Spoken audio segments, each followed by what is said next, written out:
To KJ chemistry academy. आज आपण घेणार आहोत न्यूक्लियोफिलिक सबस्टिट्यूशन रिएक्शन। काय घेणार आहोत? Nucleophilic substitution reaction. याच्यामध्ये दोन आहेत, एक आहे SN1 रिएक्शन, SN1 रिएक्शन आणि दुसरी आहे SN2 रिएक्शन। दुसरी आहे SN2 रिएक्शन, SN1 आणि SN2 रिएक्शन। आपण सर्वात पहिले बघू SN1 रिएक्शन। कोणती बघू? SN1 reaction, SN1 reaction. SN1 reaction म्हणजे S म्हणजे काय होतं तुमचा? सबस्टिट्यूशन।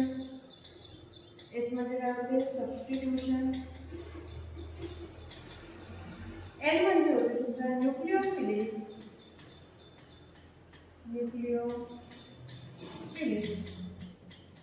आणि जो 1 आहे तो 1 होते तुमचा युनिमॉलिक्युलर। म्हणजे युनिमॉलिक्युलर म्हणजे जर SN1 चा आपल्याला मीनिंग घ्यायचा आहे, S म्हणजे काय होते? सबस्टिट्यूशन, N म्हणजे काय होते? न्यूक्लियोफिलिक, आणि हा जो 1 आहे तो म्हणजे काय होते? युनिमॉलिक्युलर। त्याचं नाव जर घ्यायचं आहे आपल्याला युनिमॉलिक्युलर न्यूक्लियोफिलिक सबस्टिट्यूशन रिएक्शन। त्याचं नाव काय होईल? युनिमॉलिक्युलर न्यूक्लियोफिलिक सबस्टिट्यूशन रिएक्शन। तशा प्रकारे जर SN2 आहे तर हा काय होईल तुमचा? 2 म्हणजे काय होईल? बाय, म्हणजे bimolecular nucleophilic substitution reaction. जर याची आपल्याला रिएक्शन बघायची, याची काय बघायची आपल्याला? रिएक्शन। जसं SN1 मध्ये आपल्याला घ्यायचं आहे मिथिल ब्रोमाइड, म्हणजे टर्शरी मिथिल ब्रोमाइड। आपल्याला मिथिल CH3 CH3 CH3 आणि इथे पण काय आहे तुमचा? CH3। काय घ्यायचं आहे? टर्शरी काऊन? कारण की या कार्बनला किती कार्बन लागले आहेत? 3 कार्बन। जर एका कार्बनला 3 कार्बन लागले असतील तर त्याला म्हणतात टर्शरी कार्बन। टर्शरी किती टोटल कार्बन आहे? 4, म्हणून ब्युटीन। टोटल कार्बन किती आहे? 4, म्हणून ब्युटीन। आणि इथे काय लागले? ब्रोमीन, म्हणून ब्रोमाइड। तर नाव होईल टर्शरी ब्युटीन ब्रोमाइड। इथे टाकायचं आहे आपल्याला OH निगेटिव्ह। काय टाकायचं आहे? OH negative. OH निगेटिव्ह काय करेल? या बियांना काढून टाकेल आणि त्याच्या जागेवर काय जाईल? स्वतःचे, म्हणजेच काय बनेल? CH3 CH3 इथं OH इथं CH3 म्हणला, आणि हा बिआर काय होईल? निघून जाईल। कोणता चार्ज घेऊन? निगेटिव्ह चार्ज घेऊन। काऊन? कारण की जो OH होता तो कोणता चार्ज घेऊन आला होता? Negative charge. तर बिआर पण कोणता चार्ज घेऊन जाईल? Negative charge. तर हा तुमचा होता टर्शरी ब्युटील ब्रोमाइड। काऊन ब्रोमाइड? कारण की बिआर लागला होता, पण इथं काय लागलं आहे? OH। त्याचं नाव काय होईल? टर्शरी ब्युटील, आणि OH म्हणजे काय होतो? अल्कोहोल, म्हणून टर्शरी ब्युटील अल्कोहोल। काय होईल? Tertiary butyl alcohol. आता याची आपल्याला बघायची आहे मेकॅनिझम। काय बघायची आहे? मेकॅनिझम। चला आपल्याला बघायची आहे याची मेकॅनिझम। काय बघायची आहे? मेकॅनिझम। मेकॅनिझम म्हणजे काय होते? जे आपण जी रिएक्शन लिहिली ती ऍक्च्युअल कशी होते, म्हणजे परफेक्ट सेपरेट एक्सप्लेन करणे स्टेप, त्यालाच म्हणतात SN, त्यालाच काय म्हणतात? मेकॅनिझम। जसे स्टेप नंबर 1, स्टेप 1 स्टेप 1 मध्ये कोणता कंपाऊंड आहे? पहिला कंपाऊंड घ्या CH3 CH3, इथं आहे Br आणि इथं काय लागलं आहे? OH। आता या OH ला काय करायचं आहे? लागायचं आहे, तिथं जायचं आहे, त्याची जागा घ्यायची आहे। त्यासाठी काय करावं लागेल? या Br ला काय व्हावं लागेल? रिमूव्ह व्हावं लागेल। या Br ला काय करावं लागेल? रिमूव्ह। जेव्हा Br रिमूव्ह होईल तेव्हाच काय बनेल? तुमच्या इथं काहीतरी वॅकन्सी तयार होईल, म्हणजे कंपाऊंड काय बनेल? इथं CH3 तर काय राहिलं? CH3, आणि खाली पण काय आहे? CH3। आता Br निघून गेला, सांगितलं ज्या साईडला एरो त्या साईडला कोणता चार्ज द्यायचा? Negative charge. या साईडला एरो आहे, म्हणजे Brच्या साईडला कोणता आहे? एरो आहे, तर Br वर कोणता चार्ज येईल? निगेटिव्ह चार्ज, कारण की हॅलोजनवर काय चार्ज असतो? Negative charge. आता हा निगेटिव्ह चार्ज घेऊन गेला तर कार्बनवर कोणता चार्ज राहील? पॉझिटिव्ह चार्ज, कारण की पॉझिटिव्ह आणि निगेटिव्ह जेव्हा कंबाईन होते तेव्हाच काय बनेल? बॉन्ड। जर हा निगेटिव्ह चार्ज घेऊन गेला तर कार्बनवर कोणता चार्ज येईल? Positive charge. आणि जर कार्बनवर पॉझिटिव्ह चार्ज असेल तर त्याला म्हणतात कार्बोकॅटायन। काय म्हणतात? कार्बोकॅटायन।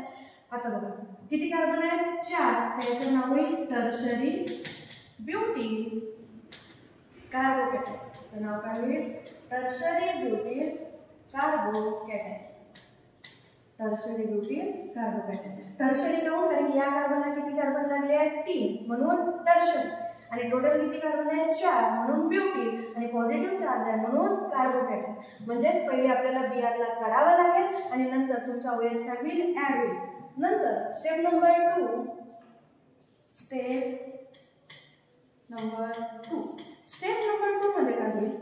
जो तुमचा निघलेला होता प्रोडक्ट त्याला काढा. म्हणजे शाळेत तुमचा CH3 C तर काय लागलं आहे? CH3 आणि इथं पण काय आहे? CH3 आणि याच्यावर कोणता चार्ज आहे? Positive charge. आता जो OH मायनस होता त्याला घ्या. म्हणजे इथं काही OH मायनस अटॅक करताना कोण कोणाकडे जाईल? जो तुमचा निगेटिव्ह चार्ज वाला होता तो कोणाकडे जाईल? Positive charge.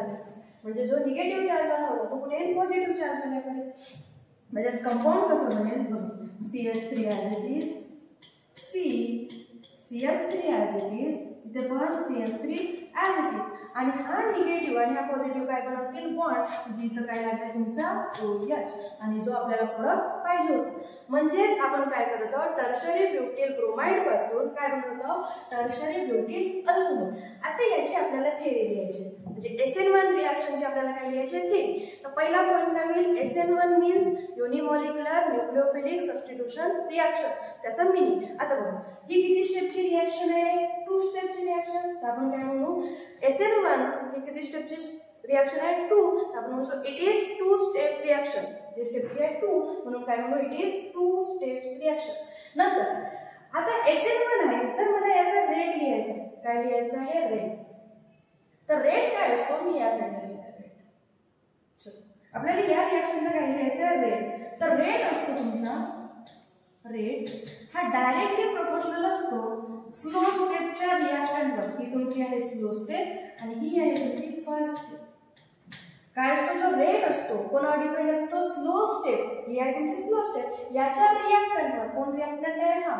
याला असं लिहू शकते मी. पडलो का? याचा आपल्याला लिहायचा आहे आता रेट. काय लिहायचं आहे? रेट. तर रेट हा काय असतो? डायरेक्टली प्रोपोर्शनल असतो कोणाच्या? जी तुमची स्लो स्टेप आहे. स्लो स्टेप ही आहे याच्या रिएक्टंटवर. रिएक्टंट कोण आहे? हा. त्याला आपण असं पण लिहू शकतो. CH3 किती आहे? 3. तर म्हणजे लिहू शकतो CH3 किती आहे? 3. म्हणून घ्या 1 2 3. इथं CH3 पाहिजे. तर पाहिजे तुमचा CH3. ते किती आहे? 3. याला CH3. नंतर CH3 कार्बन किती आहे? 1 आणि लागला आहे Br. काय लागला आहे? Br. हा आहे तुमचा टर्शरी ब्युटील ब्रोमाइड. आता जर मला इथे प्रोपोर्शनॅलिटी कॉन्स्टंट मिळवायचा आहे तर आपण काय लिहू? रेट इक्वल टू एखादी कॉन्स्टंट जो घेतला K आणि बाकीचा ॲज इट इज CH3 किती टाइम्स? 3 times Br. आता बघा हा माझा रेट किती कंपाऊंडवर डिपेंड आहे? फक्त एका कंपाऊंडवर. दुसरा कंपाऊंड आहे का तिथं? नाही. हा एकच कंपाऊंडवर डिपेंड आहे. म्हणून याला आपण म्हणतो युनिमॉलिक्युलर रिएक्शन. काय म्हणतो? युनिमॉलिक्युलर. काऊन युनिमॉलिक्युलर? कारण की याच्यामध्ये हा कंपाऊंड किती कंपाऊंडवर डिपेंड आहे? एकाच. जो रेट आहे माझा फक्त एकावर डिपेंड आहे टर्शरी ब्युटील ब्रोमाइडवर. म्हणून याला म्हणतो युनिमॉलिक्युलर रिएक्शन. आता आपण जेव्हा थेरी लिहितो पहिला पॉइंट काय लिहू? SN1 चा meaning nucleophilic unimolecular nucleophilic substitution reaction. नंतर इट फॉलोज सेकंड स्टेप. म्हणजे किती स्टेपची रिएक्शन आहे? 2 स्टेपची रिएक्शन. नंतर हा सेकंड ऑर्डर कायनेटिक्स पण फॉलो करतो. म्हणजे it follows first order kinetics. काऊन फर्स्ट? कारण की हा काय आहे? युनिमॉलिक्युलर आहे. नंतर बघा इथं काय फॉर्म होत आहे? Tertiary butyl carbocation. इथं काय इंटरमिडिएट फॉर्म होतं का? नाही. म्हणजे इथं काय फॉर्म होत आहे? कार्बोकॅटायन. आपण लिहू शकतो SN1 reaction form tertiary butyl carbocation as an intermediate. म्हणजे हा काय बोलला? Tertiary butyl bromide. हा काय आहे? इंटरमिडिएट. आता इंटरमिडिएट म्हणजे याच्यानंतर हा बनला आणि रिपीट आपण त्यालाच घेतला. याच्यानंतर दुसरा कंपाऊंड जो तुमचा कंपाऊंड रिपीट होत आहे. जो कंपाऊंड काय होत आहे? रिपीट होत आहे. इथं पण तोच आहे, इथं पण तोच आहे. तोच काय झाला? तुमचा कार्बोकॅटायन. म्हणजे इंटरमिडिएट. काय झाला? इंटरमिडिएट. आणि अशा प्रकारे आपल्याला प्रत्येकाची काय लिहायची आहे? थेरी. आता बघायचं आहे आपल्याला SN2 रिएक्शन. काय बघायचे आहे? SN2 reaction. आता SN2 म्हणजे S म्हणजे काय होईल? सबस्टिट्यूशन. N म्हणजे न्यूक्लिओफिलिक आणि 2 म्हणजे काय होईल? बाय. 2 म्हणजे काय होईल? बाय. तर आपण लिहू शकतो बाय मॉलिक्युलर N म्हणजे न्यूक्लिओफिलिक, N म्हणजे काय आहे न्यूक्लिओफिलिक, S म्हणजे काय आहे तुमचा सबस्टिट्यूशन, S म्हणजे काय आहे सबस्टिट्यूशन, आणि नंतर आहे तुमची रिएक्शन, रिएक्शन म्हणजे याला काय लिहू शकतो आपण बायमॉलिक्युलर न्यूक्लिओफिलिक सबस्टिट्यूशन रिएक्शन. नंतर याचा आपल्याला जर एक्झाम्पल म्हणून सॉल्व करायचं आहे, इथं घ्यायचं आहे आपल्याला मिथिल ब्रोमाइड. काय घ्यायचं आहे मिथिल ब्रोमाइड. SN1 मध्ये काय घेतला होता टर्शरी ब्युटिल ब्रोमाइड. इथं काय घेतला मिथिल, एक कार्बन आहे म्हणून मिथेन आणि CH3 आहे म्हणून काय लिहितो मिथिल, त्याचं नाव काय येईल मिथिल. आणि Br आहे म्हणून काय लिहितो ब्रोमाइड, मिथिल ब्रोमाइड.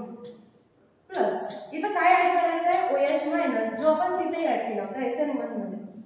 हा काय करेल, हा Br ला काढून घेईल, जेव्हा हा खाली होईल तेव्हाच काही स्वतः ऍड होईल. मग काय म्हणजे CH3 OH आणि Br काय होईल निघून जाईल. कोणता चार्ज घेऊन निगेटिव्ह चार्ज होईल. काऊन निगेटिव्ह चार्ज, कारण की जो येणारा होता त्याच्यावर कोणता चार्ज होता निगेटिव्ह, जाण्यावर वळल्यावर कोणता चार्ज आहे निगेटिव्ह. काय होणार मिथिल OH आहे म्हणून अल्कोहोल, म्हणजे मिथिल अल्कोहोल बनवतो. म्हणजे आपल्याला बनवायचं आहे मिथिल ब्रोमाइड पासून मिथिल अल्कोहोल. जर आपल्याला याची मेकॅनिझम बघायची आहे, काय बघायची आहे मेकॅनिझम बघायची आपल्याला मेकॅनिझम. आणि मेकॅनिझम ही एकच स्टेपची आहे, फक्त एकच स्टेप रिएक्शन आहे, म्हणजे स्टेप 1च आहे. ठीक आहे स्टेप 1 मध्ये आपल्याला हा कंपाऊंड घ्यायचा आहे. मी याला ओपन करून लिहिते. जसं C किती H लागले आहे 3, 1 2 3 आणि काय लिहिलं आहे Br. आता जो तुमचा अटॅक करणारा OH मायनस आहे, काय करणारा अटॅक करणारा, हा बनवतो ट्रान्झिशन स्टेट. काय बनवतो ट्रान्झिशन स्टेट. आता ट्रान्झिशन स्टेट म्हणजे जसं आपण मगाशी इंटरमिडिएट लिहिला होता मागच्या SN1 ला, तसंच इथं काय बनवतो इंटरमिडिएट. तर हा काय करतो, याला अटॅक करण्यासाठी याला रिमूव्ह करावं लागेल, याला याची जागा घ्यायची आहे, याला काय करावं लागेल जावं लागेल. ते असं दर्शवतो. C ला किती कार्बन लागले आहेत 3, 1 2 आणि 1 3 कार्बन झाले. आता हा OH काय होईल जाईल, म्हणजे हा OH येईल आणि Br काय होईल जाईल. तर आपण असं लिहू शकतो Br काय करत आहे आपला जाऊन राहिला आहे आणि OH काय करून राहिला येऊन राहिला. OH काय करून राहिला येऊन राहिला, म्हणजे OH ने अटॅक केला आणि Br काय करून राहिला जाऊन राहिला. म्हणून हा झाला तुमचा ट्रान्झिशन स्टेट. काय आहे ट्रान्झिशन स्टेट, आणि जो की स्टेबल नाही आहे. काऊन स्टेबल नाही आहे, कारण की इथं कार्बनचे किती बॉन्ड बनले आहे 5, 1 2 3 4 5. तर कार्बनची व्हॅलेन्सी किती असते 4, पण झाले किती 5. हा स्टेबल नाही आहे. मग हा काय करेल स्टेबल व्हायचा प्रयत्न करेल, कारण की तुमच्या जॉब लागली असेल तर तुम्ही स्टेबल झाले, नाही लागली तर काय करावं लागेल धडपड. त्यासाठी हा काय करेल स्टेबल नाही, हा स्टेबल मध्ये जाईल. तर हा काय करेल डायरेक्टली Br ला रिमूव्ह करेल, म्हणजे काय बनेल OH ॲज इट इज. आणि कार्बनला किती H लागले आहेत 3, Br CH3 आणि कोण रिमूव्ह होऊन जाईल Br निगेटिव्ह. आपण याला असे लिहू शकतो, लिहू शकतो CH3OH. काय लिहू शकतो CH3OH, म्हणजे मिथिल ब्रोमाइड पासून काय बनवला मिथिल अल्कोहोल. पहिले काय घेतलं याचं नाव काय तुमचं मिथिल ब्रोमाइड, नाव आहे मिथिल ब्रोमाइड. आणि याच्यापासून काय बनलं आहे मिथिल अल्कोहोल. आणि ही काय आहे तुमची ट्रान्झिशन स्टेट. आणि जो हायली काय आहे अनस्टेबल, स्टेबल नाही आहे. काऊन, कारण कार्बनची व्हॅलेन्सी किती झाली आहे 5, जे की पाहिजे किती 4. जर याच्यामध्ये आपल्याला थेरी लिहायचं आहे, पहिला पॉईंट काय लिहू SN2 reaction means bimolecular nucleophilic substitution reaction. दुसरा ही किती स्टेपची रिएक्शन आहे फर्स्ट स्टेपची, तर it is first step reaction. दुसरा पॉईंट, जर या रिएक्शनचा मला आता रेट लिहायचा, या रिएक्शनचा काय लिहायचं रेट. आता पहिली स्टेप असते तुमची स्लो स्टेप, आणि म्हणजे पहिला एरो, आणि दुसरं असतं ते फास्ट असते. काऊन हे फास्ट असते, कारण हा काय स्टेबल नाहीये, कोशिश करेल लवकरात लवकर स्टेबल व्हायसाठी, म्हणून ही काय असते फास्ट. तर याचा मला लिहायचं आहे रेट. याचं काय लिहायचं आहे रेट. तर याचा रेट लिहायसाठी बघा आपलं आता सांगितले रेट कशावर डिपेंड असते तुमच्या स्लो स्टेप. जर मला याचा रेट लिहायचा आहे, रेट हा डायरेक्टली प्रोपोर्शनल आहे कोणाच्या स्लो स्टेपच्या रिएक्टंटवर. आता रिएक्टंट किती आहे 2, अशी किती होते 1, आता किती आहे 2. म्हणजे तिथे लिहू शकतो आपण पहिला आहे तुमचा CH3Br आणि दुसरा कोण आहे तुमचा OH मायनस, दुसरा कोण आहे OH मायनस. आपण प्रोबॅबिलिटी कॉन्स्टंट हटवू, तिथं म्हणजे काय लावू K, हा हटवायसाठी काय लावू K कॉन्स्टंट एखादी, आणि CH3 as it is Br आणि OH मायनस 1.